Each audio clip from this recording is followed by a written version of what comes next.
La Bible en un an. Lecture du 26 juin. Actes, chapitre 17.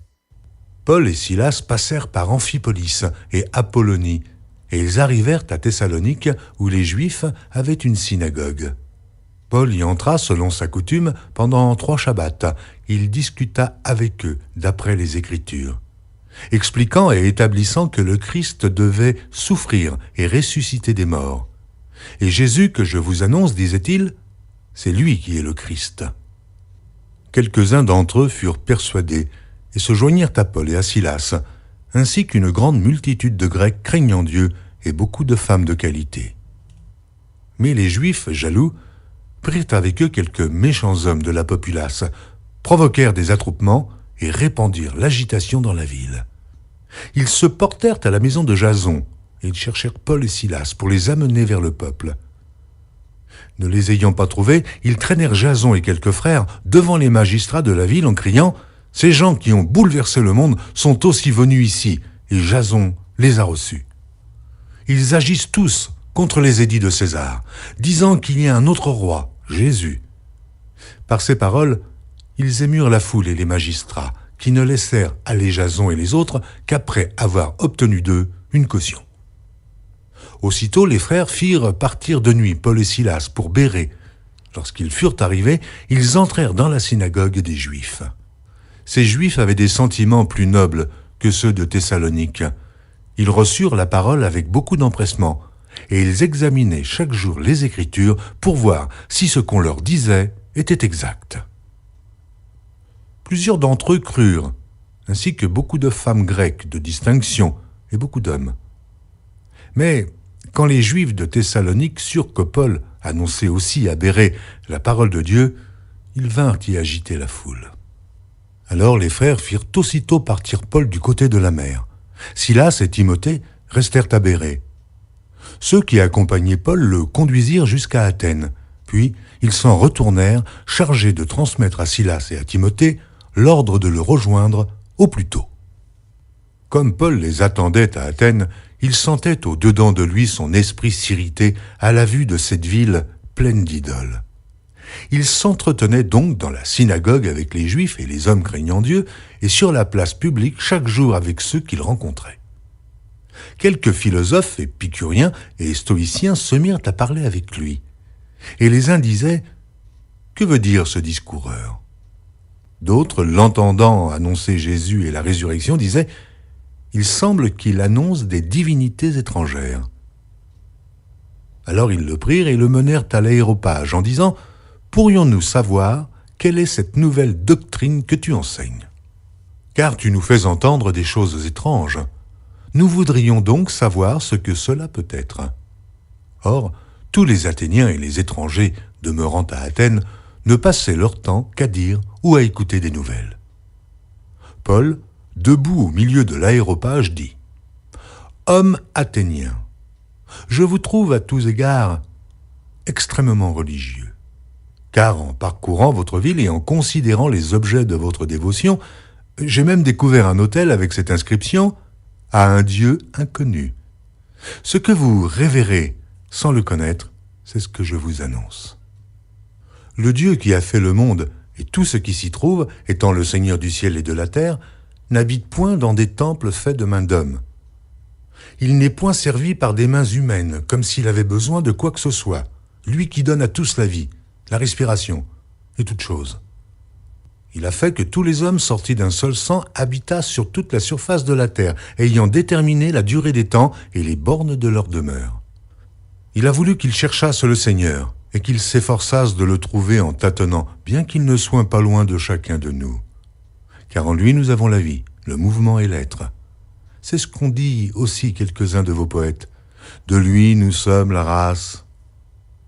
Ainsi donc, étant la race de Dieu, nous ne devons pas croire que la divinité soit semblable à de l'or, à de l'argent, ou à de la pierre sculptée par l'art et l'industrie de l'homme. Dieu, sans tenir compte des temps d'ignorance, annonce maintenant à tous les hommes, en tout lieu, qu'ils aient à se repentir, parce qu'il a fixé un jour où il jugera le monde selon la justice, par l'homme qu'il a désigné, ce dont il a donné à tous une preuve certaine en le ressuscitant des morts. lorsqu'ils entendirent parler de résurrection des morts, les uns se moquèrent et les autres dirent « Nous t'entendrons là-dessus une autre fois ». Ainsi Paul se retira du milieu d'eux. Quelques-uns, néanmoins, s'attachèrent à lui et crurent. Denis, l'Aréopagite, une femme nommée Damaris, et d'autres avec eux. 2 Rois, chapitre 9, versets 14 à 37. Ainsi Jéhu, fils de Josaphat, fils de Nimshi, forma une conspiration contre Joram. Or Joram et tout Israël défendaient Ramoth en Galaad contre Hazaël, roi de Syrie. Mais le roi Joram s'en était retourné pour se faire guérir à Jizréel des blessures que les Syriens lui avaient faites lorsqu'il se battait contre Hazaël, roi de Syrie. Jéhu dit « Si c'est votre volonté, personne ne s'échappera de la ville pour aller porter la nouvelle à Jizréel. » Et Jéhu monta sur son char et partit pour Jizréel, car Joram y était alité, et Akazia, roi de Juda, était descendu pour le visiter. La sentinelle placée sur la tour de Jizréel vit venir la troupe de Jéhu et dit « Je vois une troupe. » Joram dit « Prends un cavalier et envoie-le au-devant d'eux pour demander si c'est la paix. » Le cavalier alla au-devant de Jéhu et dit « Ainsi parle le roi. Est-ce la paix ?» Et Jéhu répondit « Que t'importe la paix? Passe derrière moi. » La sentinelle en donna avis et dit « Le messager est allé jusqu'à eux et il ne revient pas. » Joram envoya un second cavalier qui arriva vers eux et dit « Ainsi parle le roi. Est-ce la paix? » Et Jéhu répondit « Que t'importe la paix? Passe derrière moi. » La sentinelle en donna avis et dit « Il est allé jusqu'à eux et il ne revient pas. » Et le train est comme celui de Jéhu, fils de Nimshi, car il conduit d'une manière insensée. Alors Joram dit « Attelle !» et on attela son char. Joram, roi d'Israël, et Akazia, roi de Juda, sortirent chacun dans son char pour aller au-devant de Jéhu, et ils le rencontrèrent dans le champ de Naboth de Jizréel. Dès que Joram vit Jéhu, il dit « Est-ce la paix, Jéhu ?» Jéhu répondit « Quoi, la paix? Tant que durent les prostitutions de Jézabel, ta mère, et la multitude de ses sortilèges. » Joram tourna bride et s'enfuit, et il dit à Akazia « Trahison, Akazia !» Mais Jéhu saisit son arc, et il frappa Joram entre les épaules. La flèche sortit par le cœur, et Joram s'affaissa dans son char. Jéhu dit à son officier Bidkar « Prends-le, et jette-le dans le champ de Naboth de Jizréel, car souviens-t'en, lorsque moi et toi nous étions ensemble à cheval derrière Akab, son père, l'Éternel prononça contre lui cette sentence. « J'ai vu hier le sang de Naboth et le sang de ses fils, dit l'Éternel, et je te rendrai la pareille dans ce champ même, dit l'Éternel. Prends-le donc, et jette-le dans le champ, selon la parole de l'Éternel. » Akazia, roi de Juda, ayant vu cela, s'enfuit par le chemin de la maison du jardin. Jéhu le poursuivit et dit « Lui aussi, frappez-le sur le char. » Et on le frappa à la montée de Gur, près de Gibléam. Il se réfugia à Megiddo, et il y mourut. Ses serviteurs le transportèrent sur un char à Jérusalem, et ils l'enterrèrent dans son sépulcre avec ses pères, dans la ville de David. Akazia était devenu roi de Juda la 11e année de Joram, fils d'Akab. Jéhu entra dans Jizréel. Jézabel, l'ayant appris, mit du fard à ses yeux, se para la tête et regarda par la fenêtre. Comme Jéhu franchissait la porte, elle dit « Est-ce la paix, nouveau Zimri, assassin de son maître ?» Il leva le visage vers la fenêtre et dit « Qui est pour moi? Qui ?» Et 2 ou 3 eunuques le regardèrent en s'approchant de la fenêtre. Il dit « Jetez-la en bas !» Ils la jetèrent, et il rejaillit de son sang sur la muraille et sur les chevaux. Jéhu la foula aux pieds. Puis il entra, mangea et but, et il dit « Allez voir cette maudite, et enterrez-la, car elle est fille de roi. » Ils allèrent pour l'enterrer, mais ils ne trouvèrent d'elle que le crâne, les pieds et les paumes des mains. Ils retournèrent l'annoncer à Jéhu, qui dit « C'est ce qu'avait déclaré l'Éternel par son serviteur Élie, le Tishbite, en disant « Les chiens mangeront la chair de Jézabel dans le camp de Jizréel.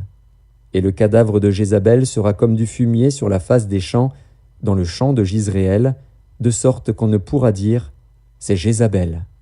2 Rois, chapitre 10, versets 1 à 31.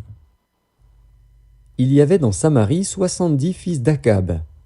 Jéhu écrivit des lettres qu'il envoya à Samarie aux chefs de Jizréel, aux anciens et aux gouverneurs des enfants d'Akab.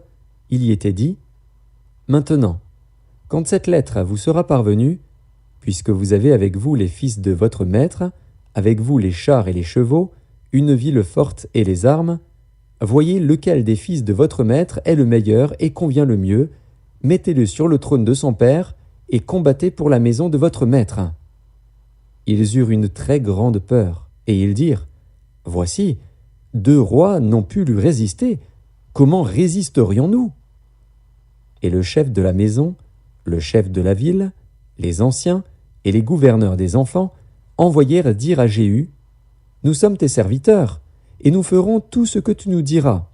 Nous n'établirons personne roi, fais ce qui te semble bon. » Jéhu leur écrivit une seconde lettre où il était dit « Si vous êtes à moi et si vous obéissez à ma voix, prenez les têtes de ces hommes, fils de votre maître, et venez auprès de moi demain à 7 heures à Jizréel. » Or les 70 fils du roi étaient chez les grands de la ville qui les élevaient.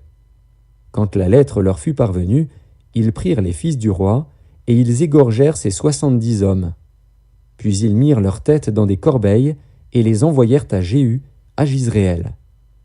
Le messager vint l'en informer, en disant « Ils ont apporté les têtes des fils du roi. » Et il dit « Mettez-les en 2 tas à l'entrée de la porte jusqu'au matin. » Le matin, il sortit. Et se présentant à tout le peuple, il dit « Vous êtes justes. Voici, moi, j'ai conspiré contre mon maître et je l'ai tué. Mais qui a frappé tout ceci ? Sachez donc qu'il ne tombera rien à terre de la parole de l'Éternel, de la parole que l'Éternel a prononcée contre la maison d'Akab. L'Éternel accomplit ce qu'il a déclaré par son serviteur Élie. » Et Jéhu frappa tous ceux qui restaient de la maison d'Akab à Jizréel, tous ses grands, ses familiers et ses ministres, sans en laisser échapper un seul. Puis il se leva et partit pour aller à Samarie. Arrivé à une maison de réunion des bergers, sur le chemin, Jéhu trouva les frères d'Akazia, roi de Juda, et il dit « Qui êtes-vous » Ils répondirent « Nous sommes les frères d'Akazia, et nous descendons pour saluer les fils du roi et les fils de la reine. » Jéhu dit « Saisissez-les vivants !» Et ils les saisirent vivants, et les égorgèrent au nombre de 42 à la citerne de la maison de réunion. Jéhu n'en laissa échapper aucun. Étant parti de là, il rencontra Jonadab, fils de Récab, qui venait au-devant de lui. Il le salua et lui dit « Ton cœur est-il sincère, comme mon cœur l'est envers le tien ?» Et Jonadab répondit « Il l'est. » « S'il l'est, répliqua Jéhu, « donne-moi ta main. » Jonadab lui donna la main. Et Jéhu le fit monter auprès de lui dans son char, et dit « Viens avec moi, et tu verras mon zèle pour l'Éternel. » Il l'emmena ainsi dans son char. Lorsque Jéhu fut arrivé à Samarie, il frappa tous ceux qui restaient d'Akab à Samarie, et il les détruisit entièrement, selon la parole que l'Éternel avait dite à Élie. Puis il assembla tout le peuple, et leur dit « Akab a peu servi Baal, Jéhu le servira beaucoup. Maintenant convoquez auprès de moi tous les prophètes de Baal, tous ses serviteurs et tous ses prêtres, sans qu'il en manque un seul, car je veux offrir un grand sacrifice à Baal. Quiconque manquera ne vivra pas. » Jéhu agissait avec ruse pour faire périr les serviteurs de Baal. Il dit « Publiez une fête en l'honneur de Baal. » Et ils la publièrent. Il envoya des messagers dans tout Israël, et tous les serviteurs de Baal arrivèrent, il n'y en eut pas un qui ne vint. Ils entrèrent dans la maison de Baal, et la maison de Baal fut remplie d'un bout à l'autre. Jéhu dit à celui qui avait la garde du vestiaire, « Sors des vêtements pour tous les serviteurs de Baal. » Et cet homme sortit des vêtements pour eux. Alors Jéhu vint à la maison de Baal avec Jonadab, fils de Rékab, et il dit aux serviteurs de Baal, « Cherchez et regardez, afin qu'il n'y ait pas ici des serviteurs de l'Éternel, mais qu'il y ait seulement des serviteurs de Baal. » Et ils entrèrent pour offrir des sacrifices et des holocaustes. Jéhu avait placé dehors 80 hommes, en leur disant, « Celui qui laissera échapper quelqu'un des hommes que je remets entre vos mains, sa vie répondra de la sienne. » Lorsqu'on eut achevé d'offrir les holocaustes, Jéhu dit aux coureurs et aux officiers, « Entrez, frappez-les, que pas un ne sorte. » Et ils les frappèrent du tranchant de l'épée. Les coureurs et les officiers les jetèrent là, et ils allèrent jusqu'à la ville de la maison de Baal. Ils tirèrent dehors les statues de la maison de Baal et les brûlèrent.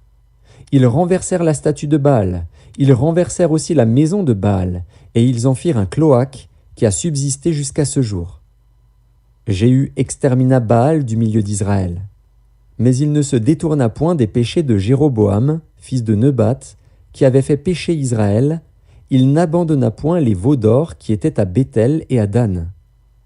L'Éternel dit à Jéhu, « Parce que tu as bien exécuté ce qui était droit à mes yeux, et que tu as fait à la maison d'Akab tout ce qui était conforme à ma volonté, tes fils jusqu'à la 4e génération seront assis sur le trône d'Israël. » Toutefois Jéhu ne prit point garde à marcher de tout son cœur dans la loi de l'Éternel, le Dieu d'Israël.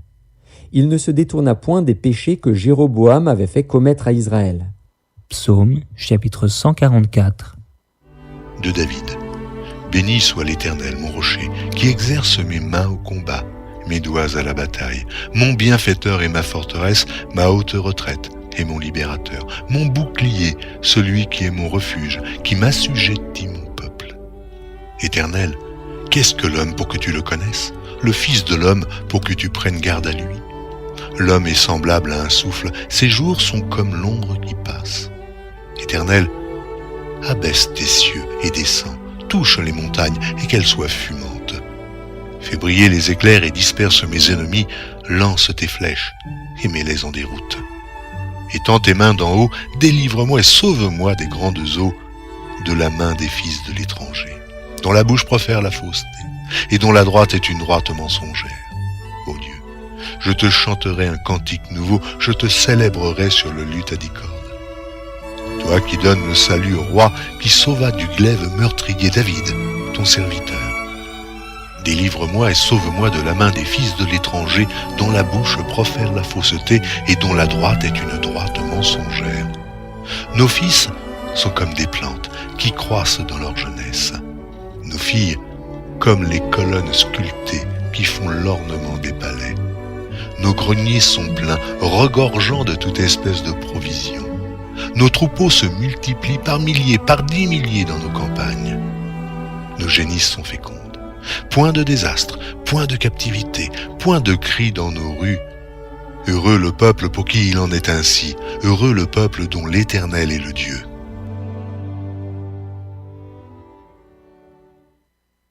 Proverbes chapitre 17, versets 27 et 28. Celui qui retient ses paroles connaît la science, et celui qui a l'esprit calme est un homme intelligent. L'insensé même, quand il se tait, passe pour un sage. Celui qui ferme ses lèvres est un homme intelligent.